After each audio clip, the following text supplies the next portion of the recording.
فأعوذ بالله من الشيطان الرجيم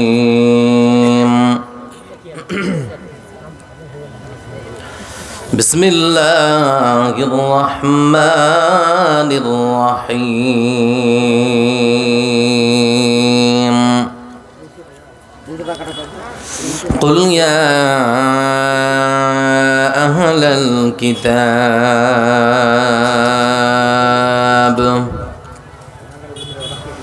تعالوا إلى كلمة سواء بيننا وبينكم ألا نعبد إلا الله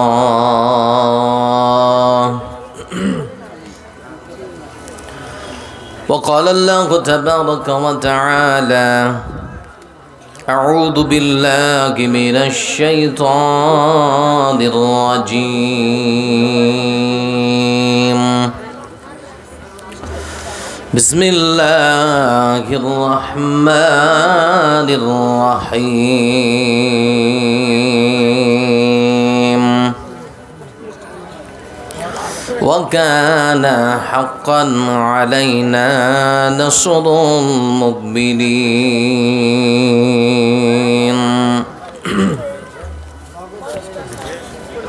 আদরে আদরে প্রভু ডাকি গো তোমায় আমি শোনো আমার মোনাজাত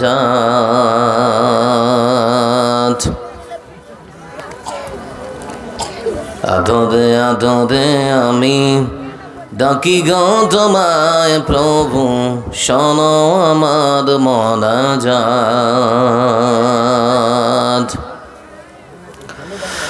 কত যে করেছি ভুল আমি অজান্তে তুমি আছো যেন প্রভু পারিনি তোমায় কভু মানতে কত যে করেছি ভুল আমি অজান্তে তুমি আছো যেন প্রভু পারিনি তোমায় কভু মানতে দিন গেল মাস গেল বছর ফুরিয়ে গেল মেলে দিয়া সেই পথ আদরে আদরে প্রভু ডাকি গো তোমায় আমি শোনো আমার মোনাজাত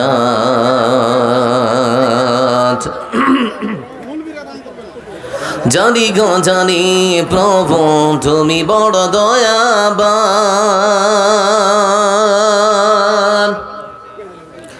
তোমারই দয়ার কাছে আছে শত পাপের সমাধান জানি গো জানি প্রভু তুমি বড় দয়াবান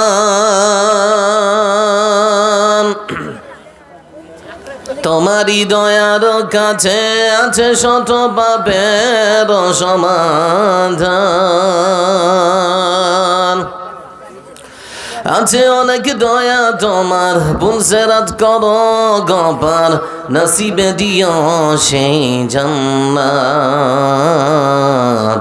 আদরে আদরে প্রভু ডাকি গো তোমায় আমি শোনো আমার মোনাজাত শ্রদ্ধা ভাজন আজকের সভা শ্রদ্ধেয় সভাপতি সাহেব আমন্ত্রিত আজকের জলসার ভক্তগণ অত্র এলাকার পৃথিবীত লোক কাকাজিরা সমবয়স্ক ভাইয়েরা পর্দার আড়ালে বসে থাকা মা ও বোনেরা আগত আজকের জলসায় জাতি ধর্ম বর্ণ ধর্ম নির্বিশেষে যারা এসেছেন আপনাদের সকলকে জানাই আমার পক্ষ থেকে আন্তরিক শুভেচ্ছা প্রীতি ও অভিনন্দন বার্তা। কেমন আছেন আপনারা? পেছনের মানুষগুলো বিজেপি করেন নাকি? কেমন আছেন আপনারা? আমাদের ভালো রেখেছেন কে? এজন্য প্রশংসা করব কার? সুখের সময় প্রশংসা করব কার? আর দুঃখের সময় প্রশংসা হবে কার? আল্লাহ। বিড়ি খাওয়ার শেষে প্রশংসা করব কার? আছে না নেই? তাহলে দোয়া শেখাতে হবে না, আমরা জানি আল্লাহুম্মা বারিক লানা ফিমা বিড়ি টানা নাকি। প্রশংসা সেই সুবহান আল্লাহ রাব্বুল আলামিনের জন্য, যার হাতে রয়েছে এক ছোট্ট আধিপত্যের বাড়িখানা, যারা দেশে সূর্য পূর্ব দিকে ওঠে পশ্চিমে অস্ত যায়। যে মহান সত্তা আল্লাহ রাব্বুল আলামিন বিশ্ব মানবতাকে সৃষ্টি করে ছেড়ে দেননি, বরং অসংখ্য অগণন নিয়ামত দিয়ে সারা পৃথিবীকে সাজিয়ে সৃষ্টিজীবের জীবন রক্ষা করেছেন যে মহান বড়ি মহান সত্তা আল্লাহ রাব্বুল আলামিন। আমরা তার প্রশংসা উচ্চস্বরে দিল করে মহাব্বতের সাথে আদায় করতে গিয়ে সকলেই একবার পাঠ করব আলহামদুলিল্লাহ। আজকের এই সভাতে আসতে পেরে আপনারা খুশি না বেজার? আপনারা ফুটবল খেলা দেখেছেন, যার সত্যতা বা হাকিকাত হলো ব্যাটার বলের কম্পিটিশন। কোনো ছেলে বল করবে, আর ব্যাটসম্যান যদি সজোরে ব্যাটে বলে আঘাত করে বলটাকে বাউন্ডারির বাইরে 4 আর ছক্কা হাঁকাতে পারে। বাইরের যারা দর্শক খেলা দেখে, তোমরা এদিকে হাঁটা চলাফেরা বন্ধ করতে হবে। বাইরের দর্শক যারা খেলা দেখে, তখন তারা সজোরে চিৎকার দেয় 4 আর ছক্কা বলে। আচ্ছা আপনারা বলুন, সেই চিৎকারে কি কোনো নেকি হতে পারে? শুনেছেন কোনোদিন? হাদিসে শব্দ এসেছে তামলাউল মিজান। কেউ যদি আল্লাহর প্রশংসা আদায় করতে গিয়ে আলহামদুলিল্লাহ বলে, আল্লাহর সে বান্দার আমলের দাড়ি পাল্লাকে আল্লাহ রাব্বুল আলামিন হাসরের ময়দানে নেকি দিয়ে ভর্তি করে দেবেন। ভাবতে পারেন? তাহলে আলহামদুলিল্লাহ যদি বলি তাহলে নেকি হবে না গুনাহ হবে? আমরা বাঙালি, আপনারা বিহারি নাকি? তো দেখা যাক বিহারি লাভে খুশি না লসে খুশি। আমরা আরেকবার আল্লাহর প্রশংসা আদায় করব, সকলেই পড়বো আলহামদুলিল্লাহ। শান্তি বর্ষিত হোক তার প্রেরিত মনোনীত মহাপুরুষ, পৃথিবীর সর্বসেরা মহামানব বিশ্বনবী মুহাম্মদ মুস্তাফা সাল্লাল্লাহু আলাইহি ওয়াসাল্লামের উপরে। আল্লাহুম্মা সাল্লি আলাইহি আল্লাহুম্মা বারিক আলাইহি। আমি আপনাদের বক্তা, আপনারা আমার শ্রোতা। আমি প্রতিজ্ঞা করছি, ওয়াদা করছি, যতক্ষণ আপনারা আছেন আমি চেষ্টা করব ততক্ষণ বলার, ইনশাআল্লাহ। এবার আপনারা যারা বসে আছেন আমার সঙ্গে একটু ওয়াদা করা যাবে, প্রতিজ্ঞা করা যাবে, আমি যতক্ষণ বলবো শ্রোতা হয় আপনারা ততক্ষণ শুনবেন ইনশাআল্লাহ। জরুরি প্রয়োজন ছাড়া, পেশাব পায়খানা বা জরুরি কোনো প্রয়োজন ছাড়া উঠে পালাবেন না, বসে শুনবো ইনশাআল্লাহ। ওয়াদা করলেন তো নাকি? ওয়াদা করার পরেও যদি আপনি পিছনে ঘুরে পালিয়ে যান, বাড়ির দিকে মুখ করে, বসে থাকা মানুষ কিন্তু চিনে ফেলবে আপনি কার পরিচয় দিয়ে উঠে পালাচ্ছেন। হাদিসের পরিভাষায় তাকে বলা হয় মুনাফিক। আমার দুটো দুর্বলতা, স্টেজের কাছে যদি মানুষ কথা বলে তাহলে গুছানো কথা আর গুছিয়ে বলতে পারবো না, আর দ্বিতীয়ত মানুষ যদি ওঠাউঠি করতে শুরু করে দেয় তখন মনে মনে ভাবি হয় ভালো বলছি না, না হয় ভালো লাগছে না, না হলে ভালো বুঝাতে পারছি না, এরকম কিছু একটা হবে, সেজন্য পালাচ্ছে।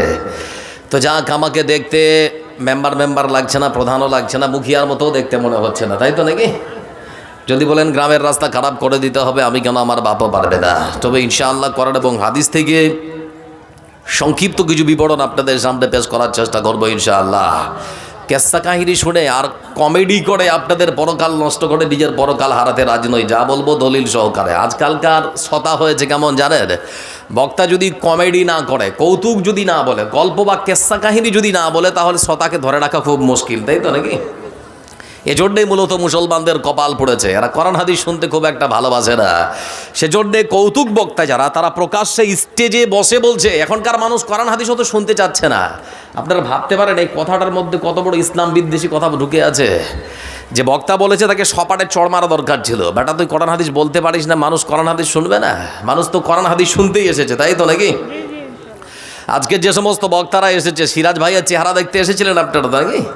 আমার চেহারা দেখতে এসেছেন না, আপনারা এসেছেন কোরআনের ভালোবাসা আটটারে, তাই তো নাকি? কারো চেহারা দেখার জন্য আপনারা আসেননি। যাক বন্ধু আমার, আমি যে কয়েকটা কথা বললাম ইনশাআল্লাহ আমরা সকলে বক্তা থেকে শ্রোতা পালন করব ইনশাআল্লাহ। বক্তব্যের প্রারম্ভে এবার কয়েকটা কথা বলছি ভূমিকাতে, আপনারা যারা বসে আছেন একটু লক্ষ্য করবে। রাসূলুল্লাহ সাল্লাল্লাহু আলাইহি ওয়াসাল্লাম তিনি বলেছেন, আল্লাহুম্মা ইন্নী আউযু বিকা মিন ইলমিন লা ইয়ানফা। হে আল্লাহ, তুমি আমাকে সেই শিক্ষা দিও না যে শিক্ষা আমার ক্ষতি করে, উপকার করে না। হে আল্লাহ, তুমি আমাকে সেই শিক্ষা দিও না যে শিক্ষা আমার ক্ষতি করে, উপকার করে না।